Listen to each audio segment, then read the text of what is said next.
الحمد لله وكفى وسلام على عباده الذين اصطفى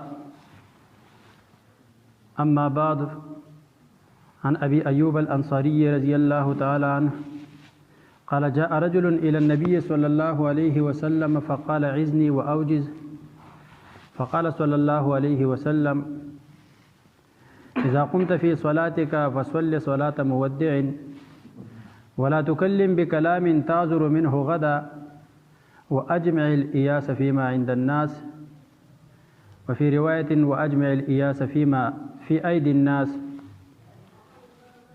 إن الله وملائكته يصلون على النبي يا أيها الذين آمنوا صلوا عليه وسلموا تسليما اللهم صل على سيدنا محمد وآله وعترته بعدد كل معلوم لك. زما عزتمند مسلمانان ورونو د پیغمبر علیه الصلاۃ والسلام ټول ارشادات هغه د انسان د ژوند د بهتر تیرولو لپاره هغه قیمتي نصیحتونه او قیمتي نمونې وي خو چې کله سړی په دې باندې سوچ وکړي او د خپل ژوند د تبدیلی او د خپل ژوند د بدلولو اراده دا پې وکړي. د پیغمبر علیه الصلاۃ والسلام خبرې مختصر وي ولیکن معنا او مقاصد پکې ډېر زیات وي. پیغمبر علیه السلام په خپله فرمایي اوتیت جوامع الکلم، ما ته جامع کلمې راکړلی شوي دي چې الفاظ مختصري او د هغې معنا او مفهوم هغه ډېر وسیع او پراخه وي. کم حدیث شریف چې ما دې خطبه کې ولوستو حضرت ابو ایوب انصاری رضی الله تعالی عنہ نه نقل لی د فرمایي جاء رجل الى النبي صلی الله علیه وسلم، یو سړی پیغمبر علیه الصلاۃ والسلام ته راغی فقال عرض وکړو عزني واوجز، اې د الله پیغمبره ما ته نصیحت وکړه واوجز او مختصر نصیحت راته وکړه چې یاد شي راته. د حدیث شریف نه دا هم معلومه شوه چې خبره مختصره لنډه جامعه دا ډېره ښه ځکه دا سړی پې پوهه هم شي او یاد ورته هم شي او عمل کول پې هم بیا اساني. چې سړی پوه شي په خبره باندې د هغې نه وروستو عمل کول ورته الله تعالی بیا توفیق ورکړي. لکه امام بخاري رحمت الله علیه فرمایي العلم قبل العمل، علم د عمل نه مخکې دی. چې علم راشي اوس یو پیره مثال په طور باندې ته په یو خبره پوهی چې دا خبره غلطه ده ستا نه به وشي خو په دې زړه کې به دې ترک کېږي چې دا خبره ښه نه ده، زه یې کومه خو ښه نه ده. دا پیره د نه وشوه بیا که چېرته د نه کېږي بیا په دې زړه کې ترک کېږي چې دا خبره ښه نه ده. نو د زړه کې دا ترک کېدل علامت د دې خبرې ده چې ایمان د پکې شته، دا ګناه به ته پرېږدي، دا غلط کار به پرېږدي. خو چې اوس ته د سره پوهه نه یو کې ګناه او غلطي او د سر نه دې په زړه کې اډو خیال نه راځي چې زه لا په غلطه یم او زه لا د دین خلاف کوم، زه د الله او د رسول له حکم خلاف کوم، نو توبه به څه وباسي، قلار به څه شي. نو لنډه خبره یادېږي هم خو عمل پې هم بیا الله تعالی سړي ته ور نصیب کړي. نو خبره دا ادب دی چې لنډه مختصره د ضرورت خبرې پکار دي. پر زموږ د تبلیغیان لونه وایي که نه وایي د ضرورت خبرې به کمې کوو، بې پیدې خو به راسره نه کوو، خو چې کومه خبره د ضرورت ده هغه دې هم کمه کوو، په مختصرو الفاظو خپل مقصود خپل مدعا هغه بیانول دا کمال دی، دا ښه خبره ده. او وړه خبره هغه اوږدول او هسې اغېږل مخاطب چې دی هغه ستړی کول دا ښه خبره نه ده، دا نقص دی په انسان کې. موافق خبره کول، لږه خبره کول، مختصر خبره کول چې ستا ټول مقصد او معنا ادا کړي په لنډو الفاظو باندې، نو دا کمال دی. او وړه خبره په اوږدو الفاظو باندې ادا کول چې مخاطب ته تنګ کې ستړی کې دا نقص او عیب دی. د پیغمبر علیه الصلاۃ والسلام ته صحابي د خپل طرف نه دا عرض وکړو ای د الله پیغمبره نصیحت راته وکړه خو مختصر راته وکړه، ډېر اوږده یادولی نه شم. نبي علیه الصلاۃ والسلام ورته 3 خبرې ارشاد وفرمایلې. اول نمبر خبره ورته وفرمایله اذا قمت فی صلاتک فصل صلاة مودع، کله چې په مانځه کې ودرېږې نو داسې مونځ کوه چې دا د ګویا اخري مونځ دی، رخصتونکی مونځ دی، د دې نه وروسته به ستا په ژوند کې بل مونځ را نه شي. یعنې په دې تصور مونځ کوه چې دا زما د ژوند اخري مونځ دی، بل به یا زما په ژوند کې راځي او یا به نه راځي. نو چې کله د انسان تصور دا پوخ شي چې دی په مانځه ودرېدو چې د بل مانځه پورې زما سره وخت نشته، یو خو به د عبادت هم ته په ښه طریقه کې، دویم به ستا دا تصور پوخ شي چې زما د بل مانځه پورې وخت نشته او زما دا وخت دومره لنډ دی، نو چې د دې جومات نه ته وځې او مقصود د مونځ دا دی چې ان الصلاة تنهى عن الفحشاء والمنکر، چې دا مونځ ته د بېحیا او ناروا کار نه منع کي، د انفرادي او اجتماعي ګناه نه دې منع کي، د شرعي او د عرفي ګناه نه دې منع کي، د عقلي او د شرعي ګناه نه دې منع کي، دا د مونځ مقصد دی.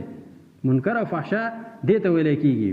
نو چې ته د دې جومات نه دا قدم بهر کو، نو بیا به ستا هغه معاملات هم درست دي، ځکه ستا سوچ او تصور دا پوخ شوی دی چې زما بل مونځ په قسمت کې نشته، زما عمر دومره مختصر دی، دومره لږ دی، نو چې ته بهر ته وځې نو مثال د چا سره به ورانې نه کوې. ځکه حدیث کې دا هم راځي چې کم کس د دنیا په معاملاتو باندې د یو بل سره د 3 ورځو نه زیاته ورانه کوي، د نه فرض عمل قبلیږي او نه نفل عمل قبلیږي. نه قبلې د مطلب چې کم ثوابونه د الله د طرف نه کېږي هغه دته نه میلاویږي.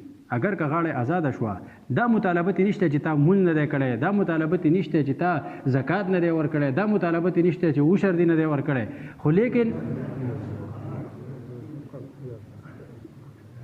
خو لیکن کم ثواب او کم اجر او بدلا انعامونه چې د الله د طرف نه میلاویږي هغه به درته نه میلاویږي. چې د دنیا په معاملاتو باندې څوک د یو بل سره قطع تعلق کوي، یعنې دومره قطع تعلق چې یو بل ته سړی مخامخ شي سلام قدرې نه کوي، په مجلس کې کېنې یو بل ته قدرې مخامخ نه شي کېناستی او نه کېنې، دې ته ورانه وایي. اوس که یو بل ته سلام کوي او په خیر وایي، ډېر تعلقات د یو بل سره نه جوړ نه دي، هغه بیا تعلقات دي، هغه بیا د یو بل سره ګپ شپ او ناستې خبرې جدا دي، خو ورانه دا ده چې ته یو بل ته په خیر او سلام قدرې دا نه وي. نو چې سړي تصور پوخې چې بل مونځ لکه زما په ژوند کې نه راځي، اوس څه پته لګي دا زلزله جټکو شوه که نه، دا چې لږه تیزه شي نو دا شته مونځ به زموږ په قسمت کې وشو، دا شته به هم نه بیا هېڅ پته نه لګي، نو د آینده لا څه پته لګي، د دې شته هم پته نه لګي.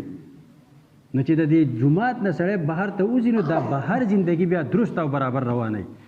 که بالپره ته کاروبار ته مخامخ شي، ته به بیا ملاوټ نه کوې، ته به بیا دروغ نه وې، ته به بیا فراډ نه کې، ته به بیا 2 نمبر شی د 1 نمبر شی په نوم باندې نه خرڅې. که ته بالپره دیاړي مارې نو د مالک په مخ کې یو شانکار او د مالک نه بغیر بل شانکار به نه کې. ته که ته استاد نو د مالک په مخ کې یو شانکار او د مالک نه د په مخ کې بل شانکار، دا به ته نه کې. تا خیانتونه به ستا نه په ذهن کې الرډي دا خبره ده چې زه آخرت ته روان یم، زما هلته پیشي ده، دا زما اخرنی مونځ دی او بیا مې الله ته مخامخ کېدل دی، حساب کتاب به ورکومه. نو پیغمبر علیه السلام اوله خبره ارشاد فرمایله چې کله هم مانځه ته ودرېږې دا مونځ داسې وکړه چې دا ستا اخرنی مونځ دی، بل مونځ دی په دې ژوند کې دا نشته دی. دویمه خبره پیغمبر علیه السلام ارشاد فرمایو چې ولا تکلم بکلام تعذر منه غدا، داسې خبره مه کوه چې سبا ته د هغې نه عذرونه بیانې او معافیانې غواړې. اول سوچ وکړه چې دا خبره د کېدو دا وکم که ونه کمه، دا خبره چې زه کمه کومه دې باندې به زه د مخاطب خوشحاله کم او که زه به یې پې خفه کمه، په دې باندې به بله ورځ ما ته د دې خلکه نتیجه میلاویږي او که د دې خرابه نتیجه به میلاویږي. نو سوچ وکړه، فکر وکړه. په دې وجه هغه عربي کې متل دی وایي د هوښیار سړي ژبه چې دا په زړه کې او د قمقل سړي د هغه زړه چې دی هغه په دې خوله کې چې څه یې په خوله کې جو ډایرکټ راویستلي وروستو خفئ. په داسې خبره نه ده کول پکار چې سبا پې ته خفه او معافیانې غواړې. د طلاقو په مسلو کې خلک بلې خبرې نه، خو ډایرکټ لکه راخوشی کوي او طلاقو، بیا وروستو دا جاړي او فریاد کوي چې زما خو اډو فکر نه و، زه قهر شوی وم او ده. ولې وې؟ اول سوچ کوه، فکر کوه، د حوصلې خاوند شه. په من کې جوش زیات دی او هوش را پکې کم دی. څومره چې جوش پچا کیا هوش نه نه نقصانونه جوړي. همیشه د پاره قومونه چې هغه اسمان ته ورسېدل دا غو جوش د هوش تابع دی، دا غو جوش د هوش تابع دی او زمونږه جوش دی او هوش واړوشته نو. بجلیګر مولوي صاحب خبره وي بهر ملکونه وي د اسمان سره خبرې ولي کوي، وای هوش دی پکې، او ما او ته بانګیان او ګډان او سپیولې جنګو وي جوش دی را پکې. په من کې عقل نشته، مونږ سوچ نه کوو خبرې ته، فکر نه کوو د خبرې ته چې روان یو بل طرف ته. اخري مقصود او اخري منزل زمونږ چې دی هغه آخرت دی، او په دنیا کې مونږ کمې میلانجې په ځان باندې هغه سورې کړي دي او کمې رویې مونږ د یو بل سره اختیار کړي دي. نو داسې خبره مه کوه چې سبا دې بیا عذر غواړې.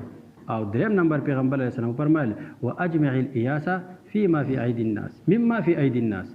ته نا امیدي جمع کا، یعنی په دې زړه کې دا خبره پخه کا چې د خلکو سره سدي دا د دې قسمت ته دا زمانه ده چې د دې قسمت ته دل الله ورکړه، ته سره ولې حسد کې، ته په ولې سوځې، ته ولې دا سره بغض ساتي، ولې وسره کې نه ساتي. خوشاله شه دا زما رور دی، عزیز دی، دا د الله روزي کی، د الله په در کې کمی نشته، الله دې مال راکړي دغه شان. په دې کې څه الله په در کې کمی نه راځي.